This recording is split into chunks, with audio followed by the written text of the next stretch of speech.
50 million साल पहले भारत वैसा नहीं था जैसा हम आज जानते हैं। यहाँ न कोई शहर था, न खेती, न सभ्यता, लेकिन इसी जमीन पर कभी किसी ने पहला कदम रखा था। वे न हड़प्पा के लोग थे, न वैदिक ऋषि, बल्कि उससे भी पहले हमारे पूर्वज होमो सेपियंस। सवाल ये है, वे भारत में कब आए, कहां से आए और क्या वे भारत के पहले इंसान थे? और सबसे बड़ा सवाल, क्या उन्हीं के वंशजों ने आगे चलकर हड़प्पा जैसी रहस्यमयी और उन्नत सभ्यता को जन्म दिया? इन्हीं सवालों के जवाब के लिए वीडियो को अंत तक देखिएगा। और अगर आप ऐसी रोचक और रिसर्च की हुई डॉक्यूमेंट्री पसंद करते हैं तो चैनल को सब्सक्राइब जरूर करिए, क्योंकि ऐसी डॉक्यूमेंट्री बनाने में हमें घंटों मेहनत और रिसर्च करनी पड़ती है। एक ऐसी दुनिया की कल्पना कीजिए जहां इंसान तो क्या, हमारे पूर्वजों का भी कोई नामो निशान नहीं था। उस समय जिस जमीन पर आज हम और आप खड़े हैं वो एशिया का हिस्सा नहीं थी। हमारा भारत एक टूटा हुआ, अकेला और वीरान जमीन का टुकड़ा था। यह अपने परिवार अफ्रीका से बिछड़ चुका था और हजारों किलोमीटर दूर एक विशाल समंदर के बीचों बीच तैर रहा था। लाखों सालों तक भारत एक विशाल जहाज की तरह पानी को चीरता हुआ उत्तर दिशा की तरफ बढ़ता रहा। इसके सामने एक बहुत बड़ा समंदर था, टेथिस सागर। लेकिन इस जमीन के नीचे कुदरत की एक अदृश्य ताकत काम कर रही थी। जमीन के अंदर मैग्मा उभर रही थी जो भारत को इतनी तेज रफ्तार दी कि यह रुका नहीं। और फिर वह घड़ी आई जिसने दुनिया का नक्शा हमेशा के लिए बदल दिया। भारत इस समुद्र को पार करते हुए सीधे यूरेशियन प्लेट तरफ बढ़ा और फिर वह महाटकराव, कोलिजन हुआ। यह टक्कर इतनी भयानक थी कि इसने बीच के समंदर को ही निगल लिया। दो विशाल जमीनी प्लेटें आपस में भिड़ गईं। दबाव इतना ज्यादा था कि धरती का सीना फट गया। चट्टानें टूटने के बजाय ऊपर की तरफ मुड़ने लगीं। मलबा उठता गया और उठता ही गया जब तक कि उसने बादलों को नहीं छू लिया। यही था कुदरत की सबसे बड़ी दीवार, हिमालय का जन्म। इस नई दीवार ने सब कुछ बदल दिया। जो हवाएं पहले सीधी निकल जाती थीं, हिमालय ने उन्हें रोक लिया। नतीजा, भारत की प्यासी जमीन पर मानसून की पहली बारिश हुई। हिमालय की बर्फ पिघली और गंगा, यमुना, नर्मदा जैसी नदियां इस धरती को सिंचने लगा। देखते ही देखते लाखों सालों का यह उथल पुथल शांत हुआ। जो जमीन कल तक पथरीली और वीरान थी, वो अब घने जंगलों, मीठे पानी और हरियाली से भर गई। करोड़ों साल तक मौसम में उतार चढ़ाव के बाद भारत अब एक स्वर्ग बन चुका था। स्टेज पूरी तरह सज चुका था। इंसानों की स्वागत के लिए जंगल खामोश थे, नदियां बह रही थीं, हवाएं चल रही थीं। लेकिन इस जन्नत में अभी एक चीज की कमी थी, जीवन की। अभी हम यानी आधुनिक इंसान पैदा भी नहीं हुए थे। तो फिर आखिर कौन थे वो अनजान मेहमान जो हमसे लाखों साल पहले इस भारत के पहले मालिक बने? चलिए उस गहरे राज से पर्दा उठाते हैं। भारत अब बदल चुका था। जिस जमीन पर कल तक समंदर की लहरें टकराती थीं, वहां अब मीठे पानी की नदियां बह रही थीं। जिस जमीन पर सिर्फ पत्थर थे, वहां अब ऐसा घना जंगल उग आया था जिसे भेद पाना सूरज की किरणों के लिए भी नामुमकिन था। यह वो भारत नहीं है जिसे आज आप जानते हैं। न यहाँ कोई शहर था, न गांव, और न ही आज जैसा कोई इंसान। यह एक अलग ही दुनिया थी। इस दुनिया में कानून सिर्फ एक था, जिसकी लाठी उसकी भैंस नहीं, बल्कि जिसका जबड़ा उसका राज। उस समय भारत की धरती पर इंसानों का नहीं, बल्कि दानवों, जायंट्स का राज था। अगर आप उस समय के जंगल में चलते तो आपका सामना आज के हाथियों से नहीं, बल्कि उनके परदादाओं से होता। स्टेगोडन एक ऐसा विशालकाय जीव जिसके दांत 10 फीट तक लंबे होते थे। जब यह चलता था तो जमीन कांपती थी। नदियों में आज के मगरमच्छ नहीं, बल्कि हेक्साप्रोटोडन तैरते थे। यह दरियाई घोड़े जैसा जानवर था, लेकिन इसका आकार किसी ट्रक से कम नहीं था। इसके जबड़े इतने मजबूत थे कि यह पत्थर को भी चबा सकता था। यह दुनिया ताकतवर जानवरों की थी। कमजोर के लिए यहाँ कोई जगह नहीं थी। हर झाड़ी के पीछे मौत छिपी थी। लेकिन इन्हीं विशाल जानवरों के भारी पैरों के बीच, घास के अंदर, एक नई हलचल शुरू हो चुकी थी। लाखों साल पहले अफ्रीका की जमीन पर एक नई मानव प्रजाति उभरी। इस प्रजाति का नाम था होमो इरेक्टस।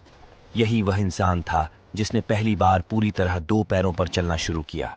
ये न तो वानर थे और न ही हम, यानी होमो सेपियंस। ये घुमंतु थे, भोजन की तलाश में। चलते चलते ये अफ्रीका से बाहर निकले। रास्ते अनजान थे, न कोई नक्शा था, न कोई मंजिल, बस पेट की आग थी जो उन्हें आगे धकेल रही थी।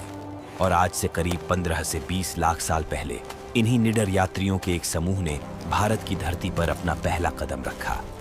यह सिर्फ एक कल्पना कहानी नहीं, बल्कि इसका सबूत हमें अपने देश भारत में मिलता है।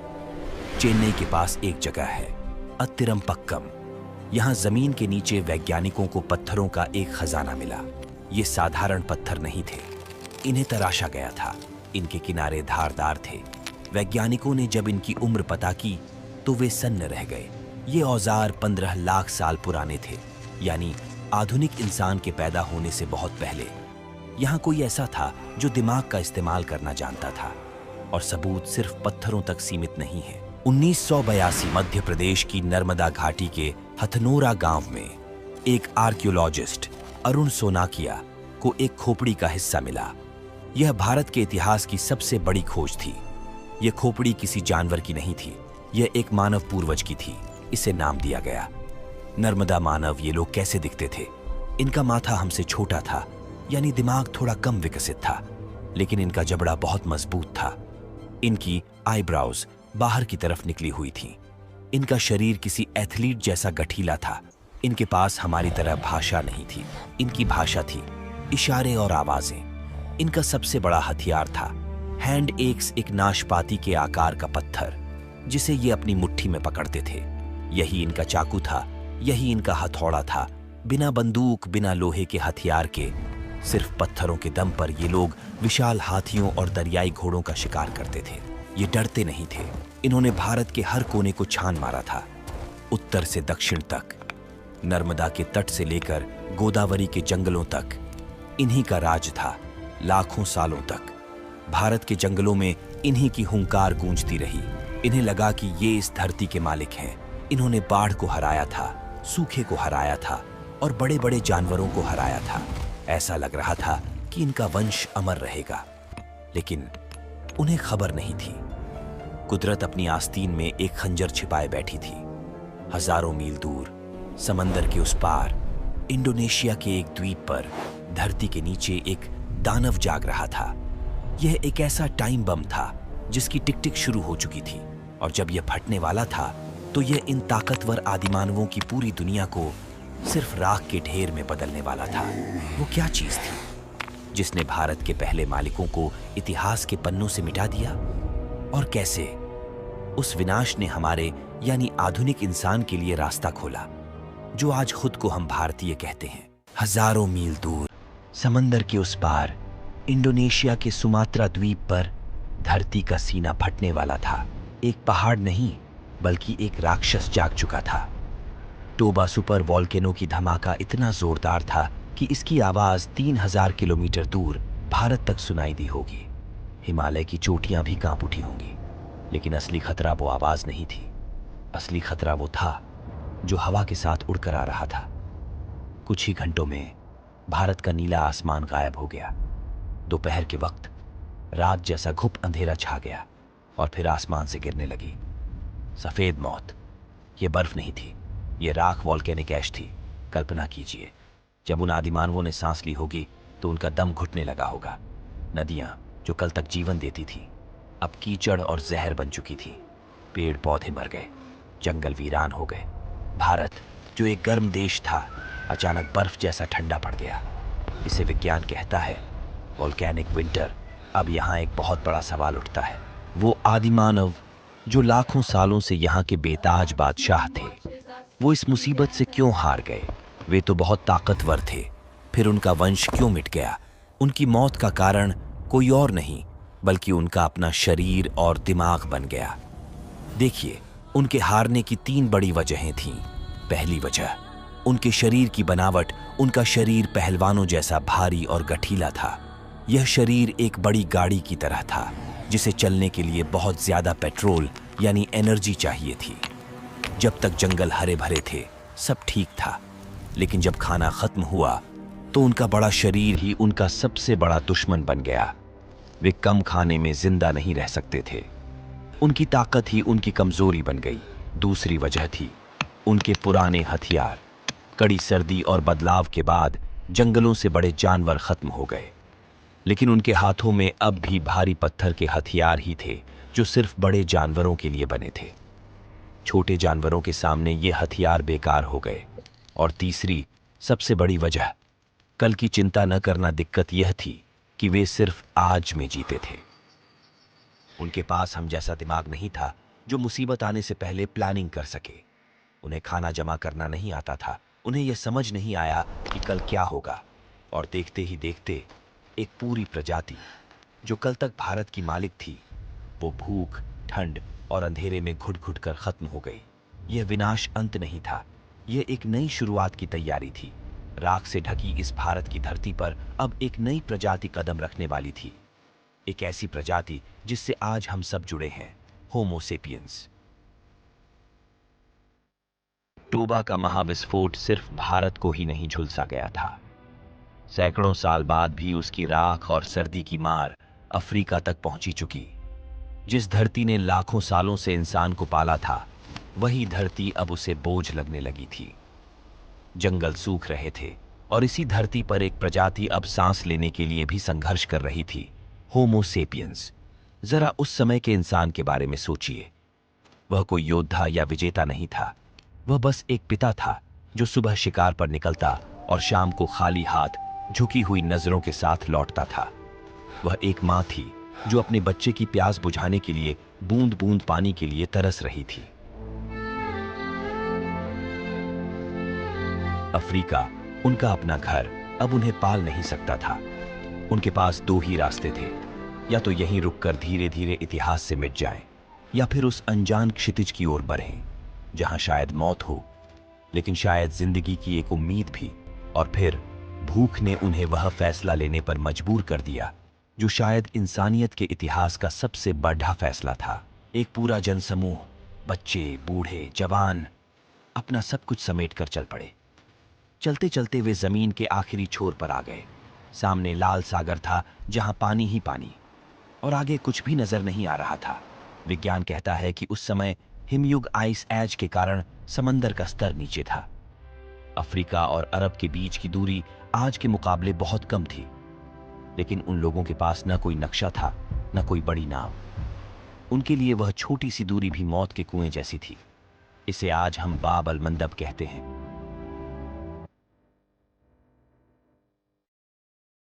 कल्पना कीजिए उस डर की, जब उन्होंने सूखी लकड़ियों और बांस से बने डगमगाते राफ्टर्स पर पहली बार अपने बच्चों को बैठाया होगा। न जाने कितने पिता, न जाने कितनी माताएं उस सफर में लहरों में समा गईं। न जाने कितनों का हाथ अपनों से छूट गया जो बच गए। वे लहरों से लड़कर अरब के तट, आज का यमन पर पहुंच गए। वे जिंदा तो थे, लेकिन वे अब बेघर थे। उनका घर अफ्रीका हमेशा के लिए पीछे छूट चुका था। पर उनका इम्तिहान अभी खत्म नहीं हुआ था।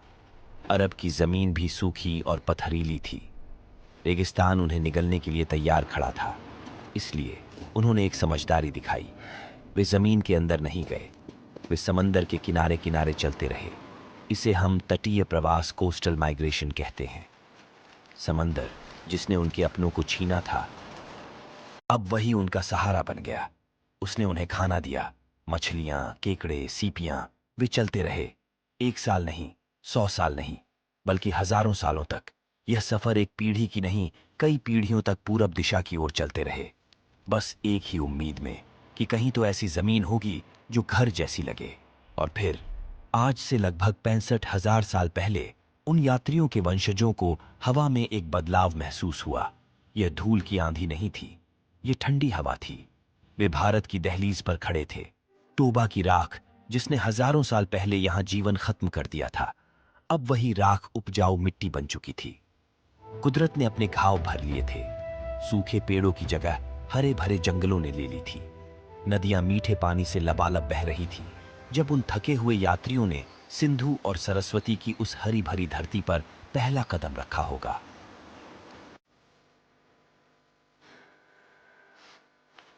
कहानी का सुखद अंत अभी नहीं हुआ था। उन्हें लगा कि उन्हें स्वर्ग मिल गया है, लेकिन उन्हें खबर नहीं थी कि यह स्वर्ग भी उनकी एक कड़ी परीक्षा लेने वाला था। अफ्रीका के खुले मैदानों में वे दूर तक देख सकते थे, खतरे को भांप सकते थे। लेकिन भारत के जंगल घने थे, मिस्टीरियस थे। यहाँ हर झाड़ी के पीछे मौत छिपी थी। यहाँ के विशालकाय हाथी और दुनिया के सबसे खूंखार बाघ उन अजनबियों को घूर रहे थे। रात होते ही यह जंगल एक भूल भुलैया बन जाता था। खुले आसमान के नीचे सोना नामुमकिन था। तो सवाल यह है, उस पहली रात उस अनजान जंगल में हमारे पूर्वज जिंदा कैसे रहे और भारत की जमीन पर इंसान ने अपनी पहली सुरक्षा कैसे बनाई? अफ्रीका से मीलों पैदल चलकर आए उन थके हुए यात्रियों के लिए भारत का घना जंगल किसी मौत के कुएं से कम नहीं था। यहां खुले आसमान के नीचे सोने का मतलब था सीधे मौत को दावत देना। उन्हें एक ऐसी जगह चाहिए थी जहां दीवारें हों लेकिन दरवाजा न हो, और मध्य भारत के जंगलों में कुदरत ने उन्हें अपना सबसे नायाब तोहफा दिया। भीमबेटका ये साधारण गुफाएं नहीं थीं, ये पत्थर के प्राकृतिक महल थे। इन विशाल चट्टानों ने उन्हें मूसलाधार बारिश से बचाया, कड़ाके की ठंड से बचाया, और सबसे जरूरी, रात के अंधेरे में उन खूंखार जानवरों से बचाया। इतिहास में पहली बार इंसान को घर शब्द का असली मतलब समझ आया था। यह गुफा सिर्फ पत्थरों का ढेर नहीं थी, यह इंसानियत का पहला किला थी। जरा कल्पना कीजिए, आज से 60,000 साल पहले की एक सुबह की। तब कोई अलार्म क्लॉक नहीं थी, चिड़ियों की चहचहाहट और सूरज की पहली किरण ही उनकी घड़ी थी। जैसे ही आंख खुलती थी तो सबसे पहला विचार क्या आता होगा? शायद यही, क्या हम सब जिंदा हैं? दिन की शुरुआत चाय या कॉफी से नहीं होती थी। सबसे पहली जरूरत थी पानी। लेकिन उस दौर में नदी तक जाना भी एक फौजी मिशन जैसा था। कबीले के मर्द पहले बाहर निकलकर मुआयना करते थे कि कहीं झाड़ियों में कोई तेंदुआ तो घात लगाकर नहीं बैठा। जब रास्ता साफ होता तभी महिलाएं और बच्चे पानी के लिए नीचे उतरते थे। हर सुबह जिंदगी और मौत के बीच का एक जुआ थी। लेकिन रात के अंधेरे में उनका सबसे बड़ा रक्षक कोई इंसान नहीं था, वो थी आग। आग सिर्फ खाना पकाने के लिए नहीं थी, ये उनकी सिक्योरिटी गार्ड थी। जब तक गुफा के द्वार पर आग जलती रहती थी, जंगल का कोई भी जानवर अंदर आने की हिम्मत नहीं करता था। और यही आग उनका सोशल मीडिया भी थी। शाम को शिकार के बाद पूरा कबीला इसी आग के चारों तरफ बैठता था। यहीं कहानियां सुनाई जाती थीं, यहीं दुख सुख बांटे जाते थे। इस आग की गर्मी ने इंसान को एक दूसरे से जोड़ दिया था। लेकिन भारत बहुत विशाल था।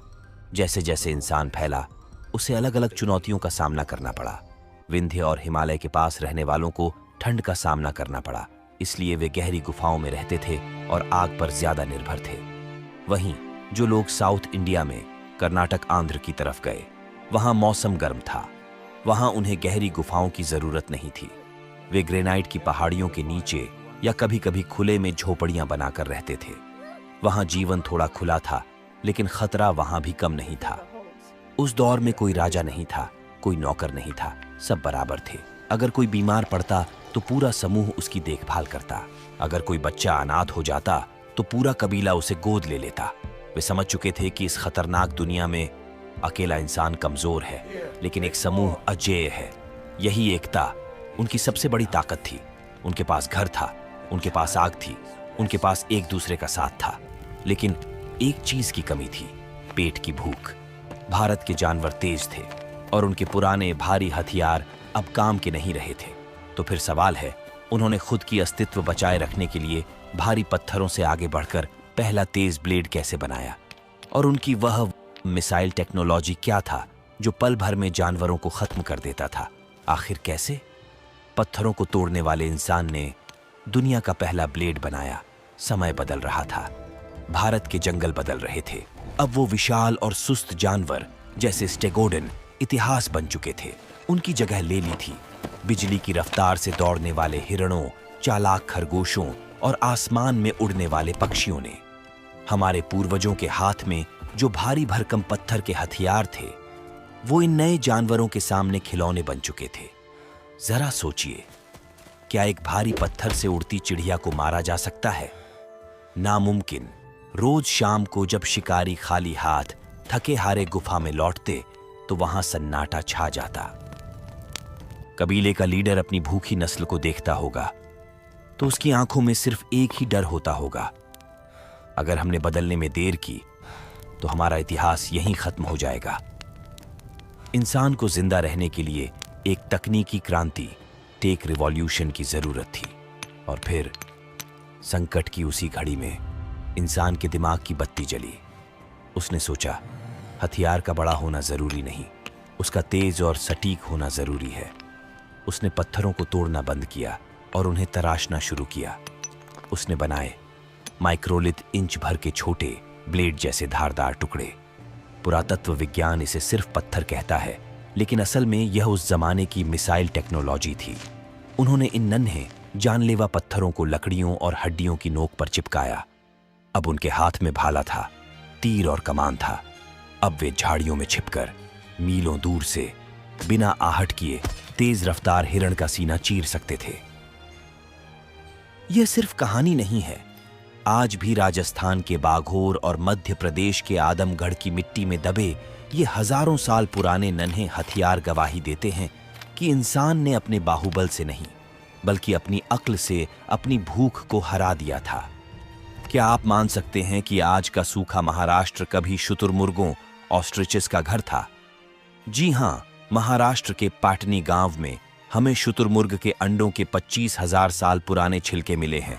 एक शुतुरमुर्ग का अंडा मुर्गी के 24 अंडों के बराबर होता था। सोचिए, एक अंडा और पूरे परिवार का पेट भर गया। यह उनका सबसे बड़ा खजाना था। वे न सिर्फ इसे खाते थे, बल्कि इसके मजबूत छिलकों को पानी पीने के प्याले, बोल्स की तरह इस्तेमाल करते थे।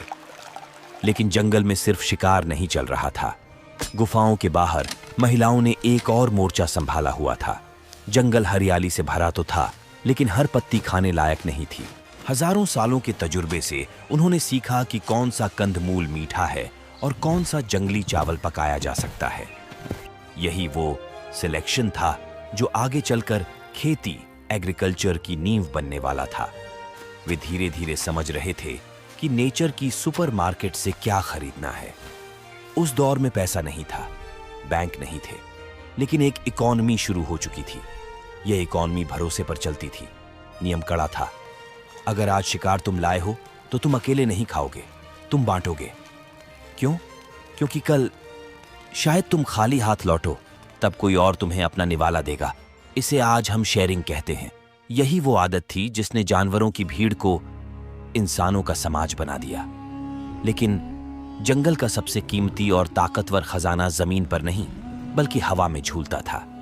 सैकड़ों फीट ऊपर ऊंची और जानलेवा सीधी खड़ी चट्टानों पर था। शहद भीमबेटका की दीवारों पर मिले चित्र हमें बताते हैं कि हमारे पूर्वज सिर्फ ताकतवर ही नहीं, बल्कि बेहद चालाक भी थे। शहद पाना शेर का शिकार करने से भी ज्यादा खतरनाक था।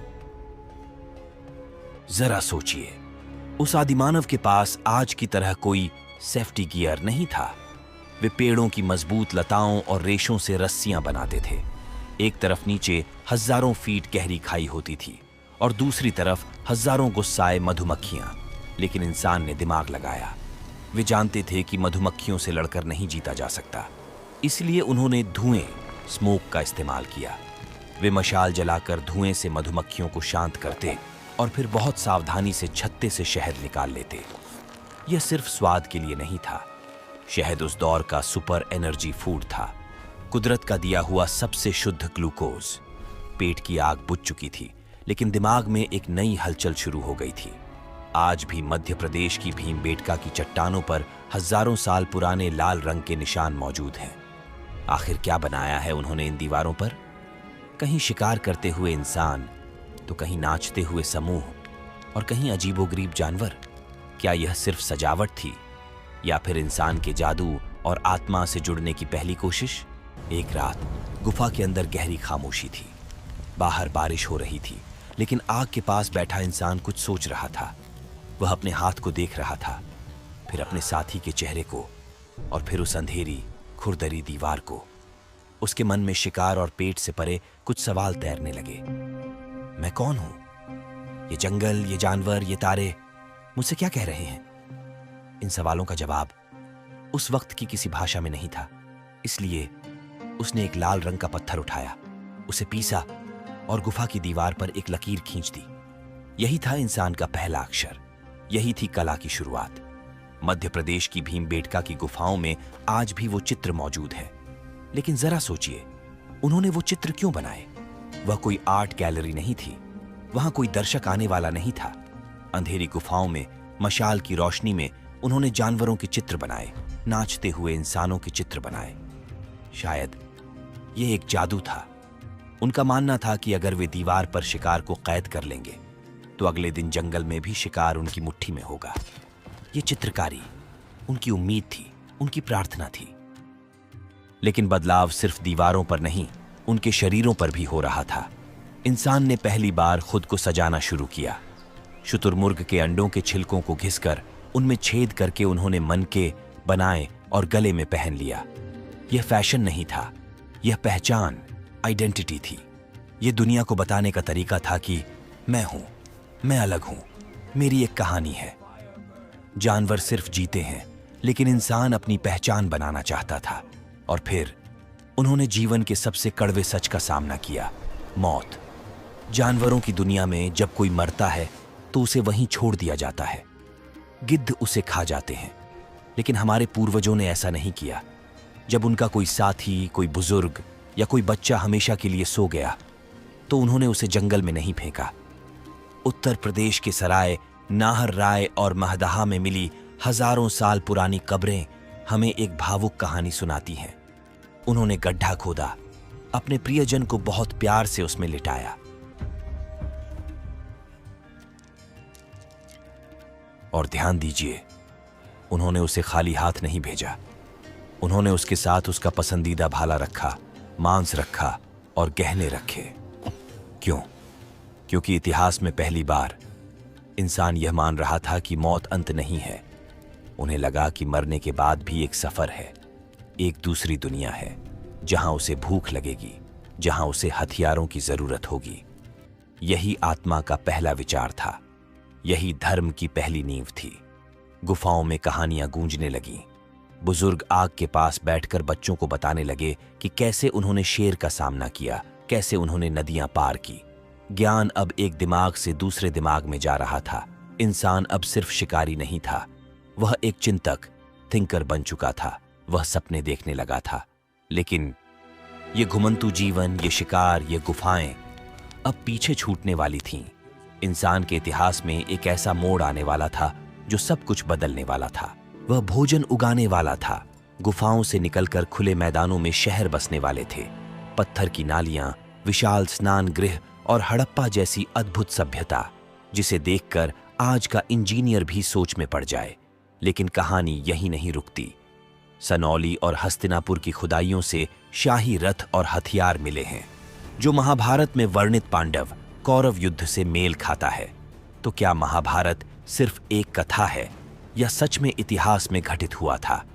भारत के इतिहास में आज से लगभग 9000 साल पहले एक ऐसा पल आया जिसने इंसान की नियति ही बदल दी। लाखों सालों से भोजन के पीछे भागते हुए हमारे पूर्वजों ने भागना बंद कर दिया। वजह थी एक नन्हा सा बीज। इंसान को समझ आ गया था कि पेट भरने के लिए जंगल में भटकना जरूरी नहीं, भोजन को अपनी जमीन पर उगाया जा सकता है। शिकारी इंसान अब किसान बन चुका था। नदियों के किनारे कच्ची मिट्टी की दीवारें उठीं और इंसान को उसका पहला परमानेंट एड्रेस मिल गया। समय का पहिया तेजी से घूमा। ये छोटे गांव कस्बों में बदलने लगे और फिर मेहरगढ़ से शुरू हुआ यह सफर भारत के पश्चिमी हिस्से में एक महानगरीय विस्फोट में बदल गया। आज से 5000 साल पहले, जब पूरी दुनिया कबीलों और झोपड़ियों में रह रही थी, तब भारत में जन्म ले रही थी दुनिया की सबसे आधुनिक सभ्यता, इंडस वैली सिविलाइजेशन। जरा कल्पना कीजिए, हजारों साल पहले के वे लोग शहरी नियोजन, अर्बन प्लानिंग के उस्ताद थे। उनकी सड़कें आज के गांवों की तरह टेढ़ी मेढ़ी नहीं थीं। वे एक दूसरे को ठीक 90 डिग्री राइट एंगल पर काटती थीं। हड़प्पा के शहरों में हर मकान, हर गली एक सलीके से बनी थी। यहां तक कि मकान बनाने वाली ईंटों का अनुपात, रेशियो भी पूरी सभ्यता में 4:2:1 ही रहता था। चाहे शहर हजारों मील दूर हों, ईंटों का यह स्टैंडर्ड साइज दिखाता है कि उनकी शासन व्यवस्था कितनी मजबूत और संगठित थी। लेकिन हड़प्पा की सबसे बड़ी गहराई उनके महलों में नहीं, बल्कि उनकी नालियों, ड्रेनेज सिस्टम में छिपी थी। हर घर का अपना बाथरूम था। गंदा पानी निकालने के लिए पक्की और ढकी हुई नालियां बनाई गई थीं। इन नालियों में जगह जगह पर मैनहोल्स छोड़े गए थे ताकि कचरा साफ किया जा सके। और फिर आता है मोहनजोदड़ो का वह विशाल स्नानागार। यह महज एक कुंड नहीं था, बल्कि प्राचीन इंजीनियरिंग का चमत्कार था। इसे वाटरप्रूफ बनाने के लिए उन लोगों ने ईंटों के ऊपर नेचुरल बिटुमेन यानी प्राकृतिक डामर की परत चढ़ाई थी। हजारों सालों बाद भी वह पानी को रोकने में सक्षम था। वहां पानी भरने के लिए अलग कुआं था और गंदा पानी निकालने के लिए एक विशाल आउटलेट। यह दिखाता है कि वे पानी के प्रबंधन, वाटर मैनेजमेंट के कितने बड़े जानकार थे। हड़प्पा के शहरों का आर्किटेक्चर दुनिया का पहला स्मार्ट सिटी मॉडल था। क्या आप जानते हैं, उनके घरों के दरवाजे कभी मुख्य सड़क की तरफ नहीं खुलते थे, वे पीछे की गलियों में खुलते थे। यह प्राइवेसी और धूल मिट्टी से बचने का एक अनोखा तरीका था। हर घर का अपना आंगन था, रोशनी और ताजी हवा के लिए। 5000 साल पहले आधुनिक वेंटिलेशन का ऐसा उदाहरण कहीं और नहीं मिलता। हड़प्पा के शहरों का आर्किटेक्चर दुनिया का पहला स्मार्ट सिटी मॉडल था। और अगर आप हड़प्पा सभ्यता के ऐसे ही उन्नत आर्किटेक्चर, शहरों की प्लानिंग और उनकी चौंकाने वाली तकनीक के बारे और जानना चाहते हैं तो कमेंट में अवश्य बताइए। लेकिन जैसे जैसे हम सिंधु सभ्यता से गंगा के मैदानों की ओर मुड़ते हैं, इतिहास एक नया और रोमांचक मोड़ लेता है। जहां एक तरफ हड़प्पा में शांति और व्यापार था, वहीं दूसरी तरफ उत्तर भारत की जमीन को कुरेदने पर कुछ ऐसे राज मिलते हैं जो हमारी महाकाव्य में वर्णित महाभारत की युद्ध को प्रमाणित करता है। हम बात कर रहे हैं सिनौली की। साल 2005 और फिर 2018 में भारतीय पुरातत्व सर्वेक्षण ASI को यहां जो मिला, उसने हजारों साल पुराने इतिहास को हिलाकर रख दिया। जमीन के सीने से निकले हैं 2 पहियों वाले शाही रथ, चैरियट्स। इतिहासकार पहले कहते थे कि भारत में रथ और घोड़े बाहर से आए, लेकिन सिनौली ने साबित कर दिया कि भारत में अपने खुद के रथ थे। ये तांबे से मढ़े हुए थे, जो इनकी मजबूती और शाही ठाठ को दिखाते हैं। यहां से मिली एंटीना स्वर्ड्स, तांबे की मूंठ वाली 8 विशाल तलवारें, जो आज भी वैसी ही धारदार लगती हैं। तो दोस्तों, आज के लिए बस इतना ही। कमेंट करके बताइए कि अगले डॉक्यूमेंट्री किस टॉपिक पर होना चाहिए। और अगर आप भी ऐसा ही वीडियो बनाना चाहते हैं तो मेरे व्हाट्सएप कम्युनिटी से जुड़े। और ये वीडियो आप किस राज्य से देख रहे हैं, यह भी कमेंट में बताएं।